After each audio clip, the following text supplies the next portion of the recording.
بسم اللہ الرحمن الرحیم۔ دل و جان قربان آقا صلی اللہ علیہ وسلم پر آج یکم محرم الحرام ہے۔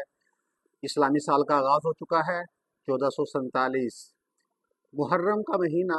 یہ اسلامی سالوں میں پہلا مہینہ ہے اسلامی سال کا، اور اس مہینے سے اسلامی سن کا آغاز ہوتا ہے۔ اس مہینے میں حضرت عمر فاروق رضی اللہ تعالیٰ عنہ کی شہادت ہوئی، اور حضرت عمر فاروق رضی اللہ تعالیٰ عنہ خلیفہ ثانی، خلیفۃ الراشد، اور آپ رضی اللہ عنہ کا دور حکومت انتہائی شاندار، آپ کی شخصیت ہمہ جات پہلو کی حامل۔ آپ رضی اللہ تعالیٰ عنہ کے بہت سے فضائل احادیث کی کتب میں آتے ہیں۔ ہر حوالے سے آپ ایک بہترین شخصیت کے حامل تھے۔ آپ کی زندگی کا جو ایک اہم پہلو ہے وہ بطور حکمران، کہ آپ رضی اللہ عنہ نے بطور حکمران کس طرح خدمات سر انجام دی۔ یکم محرم کو آپ کی شہادت ہوئی، اور ایک شاندار دور حکومت جس کی بنیاد آپ نے رکھی تھی اس کا اختتام ہوا۔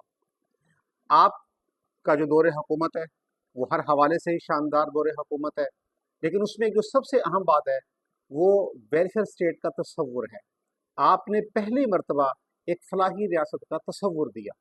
فلاحی ریاست کیا ہوتی ہے؟ وہ ریاست جو اپنے شہریوں کے ہر قسم کے حقوق اور ان کی ضروریات کو پورا کرے، اور بلا تخصیص کسی بھی مذہب کا، کسی بھی رنگ کا، کسی بھی قوم کا، کسی بھی قبیلے کا فرد اس ریاست میں رہتا ہو تو اسے وہ تمام قسم کے حقوق اور بنیادی ضروریات وہ ریاست مہیا کرے، وہ فلاحی ریاست کہلاتی ہے۔ آپ نے پہلی مرتبہ یہ تصور دیا، نہ صرف تصور دیا بلکہ عملی طور پر اس کو نافذ بھی کیا۔ آپ کے دور حکومت میں جو غریب طبقات تھے، جو غریب لوگ تھے، ضعفاء تھے، جیسے بوڑھے، بچے، اسی طرح خواتین، ان کا خاص طور پر خیال رکھا جاتا تھا، اور ان کو بنیادی ضروریات اسٹیٹ اور ریاست مہیا کرتے تھے۔ آپ نے ایک ایسا نظام حکومت مرتب کیا جو دنیا میں انسانوں کے لیے بہترین نظام حکومت ہے، کسی بھی ریاست کے لیے شاندار نظام حکومت ہے، اور کسی ریاست میں اگر اس نظام حکومت کو امپلیمنٹ کیا جائے، اس پر عمل کیا جائے، تو وہ ریاست دنیا کی بہترین ریاست بن جاتی ہے۔ آج ہم یورپ کو دیکھیں، ترقی یافتہ ممالک کو دیکھیں، تو ان کے ہاں جو ویلفیئر اسٹیٹ کا تصور ہے، فلاحی ریاست کا تصور ہے، تو انہوں نے وہ اصول حضرت عمر فاروق کے نظام حکومت سے ہی اخذ کیے۔ اگرچہ یہ نقل ہے، تو جب نقل کے اثرات ہیں کہ وہ ممالک دنیا میں ترقی کر گئے، ان کی عوام اس وقت خوشحال زندگی بسر کر رہی ہے، تو جو اصل نظام حکومت تھا اس میں خوشحالی کا اور لوگوں میں سکون کا کیا عالم ہوگا، کتنا شاندار دور حکومت ہوگا۔ ہم اپنے پاکستان کو دیکھیں تو پاکستان اس نام پہ بنا تھا کہ اسے اسلامی فلاحی ریاست بنایا جائے گا، لیکن ہم دیکھتے ہیں کہ ہمیں وہ فلاحی ریاست کا تصور وہ دور دور تک نظر نہیں آتا۔ ہماری ریاست میں عوام اپنے بنیادی حقوق کے لیے پریشان ہیں، ان کو حاصل کرنے کے لیے ان کو بڑے مشکلات کا سامنا کرنا پڑتا ہے۔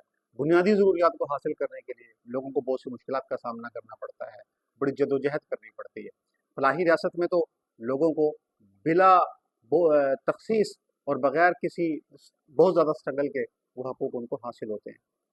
تو اگر ہم اپنے وطن عزیز کو فلاحی ریاست بنانا چاہتے ہیں تو ہمیں حضرت عمر فاروق کے اس طرز حکومت کی طرف آنا ہوگا، اور اس فلاحی ریاست کے اصولوں کو نافذ کرنا ہوگا کہ جن کی بنیاد حضرت عمر فاروق نے ڈالی تھی۔